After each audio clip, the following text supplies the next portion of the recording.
معزز سامعین و مشاہدین، اللہ تبارک و تعالی فرماتے ہیں وَلَنَبْلُوَنَّكُمْ بِشَيْءٍ مِّنَ الْخَوْفِ وَالْجُوعِ وَنَقْصٍ مِّنَ الْأَمْوَالِ وَالْأَنفُسِ وَالثَّمَرَاتِ وَبَشِّرِ الصَّابِرِينَ۔ ہم جب کسی دوسرے کو دیکھتے ہیں تو یہ سوچتے ہیں کہ یہ آدمی جو ہے یہ تو بڑے مزے میں ہے، بڑی آشائشوں میں ہے، اس کے یہاں تو ہر چیز موجود ہے، ہمارے پاس نہیں ہے۔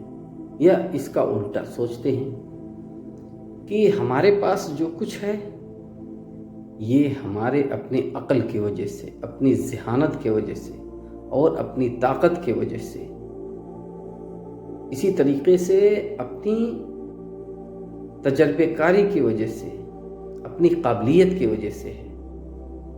اور یہ دونوں باتیں جو ہم سوچتے ہیں بالکل غلط ہے۔ جتنی چیزیں ہم پاتے ہیں حقیقت میں اپنی قابلیت سے نہیں پاتے، بلکہ اس کو بانٹنے والا کہیں اور ہے، جو ہمیں اور آپ کو اور پوری دنیا کو بانٹ رہا ہے، پوری دنیا کو دے رہا ہے، وہ ہمارا پروردگار ہے، وہ اللہ ہے۔ ایسا نہیں ہے کہ ہم اپنی قابلیت سے جو پا لیتے ہیں وہ حقیقت میں ہماری قابلیت سے ملتی ہے، ورنہ بہت سارے ہم سے قابل لوگ ہیں، لیکن جہاں ان کو پہنچنا چاہیے، جس کے لیے وہ ڈیزرو کرتے ہیں، وہ پاتے نہیں ہیں۔ تو کیا مطلب وہ ہم سے قابل نہیں؟ جبکہ ہم خود جانتے ہیں کہ وہ ہم سے قابل ہیں، ان کو ہم سے اوپر ہونا چاہیے لیکن ہم سے نیچے ہوتے ہیں۔ تو یہ اللہ تبارک و تعالی نے جو بانٹ دیا ہے، جو مقدر میں لکھ دیا ہے، وہی ہونے والا ہے۔ اور جو ہم دوسروں کو دیکھ کر کے اور رشک کرتے ہیں کہ فلانا کے پاس تو بہت مال ہے، فلانا کے پاس تو بہت علم ہے، فلانا کے پاس یہ ہے، وہ ہے، رتبہ ہے، یہ بڑے سکون سے، لیکن حقیقت میں اس کے باطن کے بارے میں ہمیں پتہ نہیں ہوتا کہ وہ کن آزمائشوں میں مبتلا ہے۔ اللہ تبارک و تعالی نے جو اس آیت میں کے اندر کہا ہے، جس کو میں نے ابھی پڑھی ہے، تو اللہ تبارک تعالیٰ کہتا ہے کہ ضروری نہیں ہے کہ سب کو ایک ہی چیز سے آزمایا جائے۔ کسی کو خوف سے آزمایا جاتا ہے، تو کسی کو مال میں کمی کر کے، تو کسی کے مال میں زیادتی کر کے، کسی کو صحت دے کے، کسی کو بیمار کر کے، کسی کے پھلوں میں کمی کر کے، کسی کے پھلوں میں زیادتی کر کے، کسی کے پیاروں کو اعلیٰ رتبے پر فائز کر کے، اور کسی کے پیاروں کو اس دنیا سے اٹھا کے۔ یعنی اللہ تبارک و تعالیٰ کی آزمائشیں جو ہیں وہ عجیب طرح کی ہیں، اور ہر ایک کے لیے مختلف ہیں۔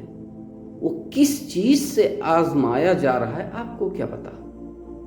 پھر آپ کیسے کہہ سکتے ہو کہ فلانا ہم سے اچھی حالت میں ہے؟ ہو سکتا ہے اس کے پاس بہت مال ہو لیکن وہ آپ سے بری حالت میں ہو۔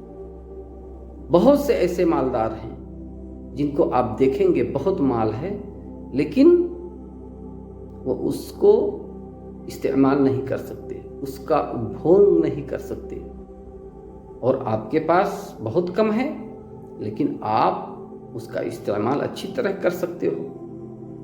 اس کو آپ اپنی زندگی میں، اپنے روزمرہ کے زندگی میں استعمال کر سکتے ہو، آپ ہر چیز کھا سکتے ہو۔ ایک آدمی ہوتا ہے جو دن ہی میں خواب دیکھتا ہے، اور دوسرا آدمی وہ راتوں کو بھی جاگتا ہے، اسے نیند نہیں آتی۔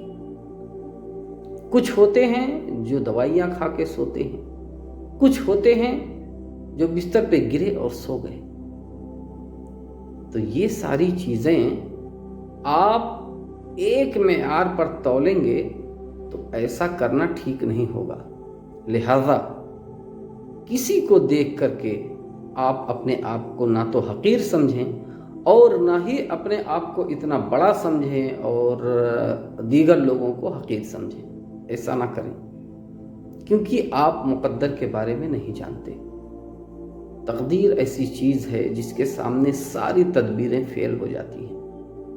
آدمی سب کچھ کرتا ہے کسی چیز کو پانے کے لیے، جتنا وہ کر سکتا ہے، اس کے باوجود اس کو وہ چیز نہیں ملتی، اور ایک آدمی اس کے لیے کچھ بھی نہیں کرتا اور اس کے جھولی میں وہ چیز آ کے گر جاتی ہے۔ یہ کیا ہے؟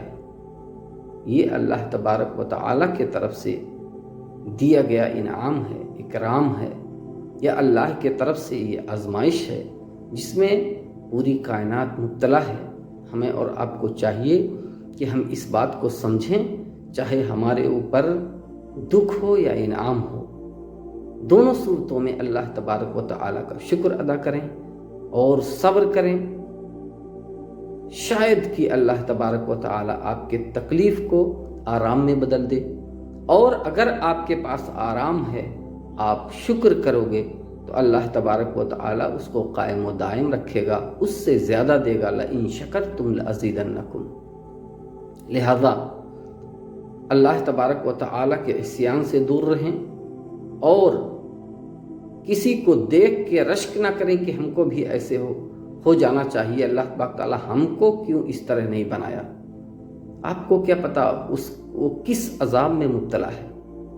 لہذا میری سب سے پہلے اپنے آپ سے، پھر تمام سامعین و مشاہدین سے یہ درخواست ہے کہ یہ جو نظریہ ہے اس کو بدلیے، اللہ سے توفیق مانگیے کہ اللہ تبارک و تعالی ہم تمام کو اس بات کی توفیق دے کہ ہم چیزوں کو اس کے اصل معیار پر پرکھیں، اور چیزوں کو اس کے ظاہری حالتوں پہ نہ دیکھیں، بلکہ اللہ سے دعا کریں کہ اللہ تبارک و تعالی ہمیں دکھ دے یا سکھ دے، سب میں اللہ تبارک و تعالی ہمیں کامیاب کرے۔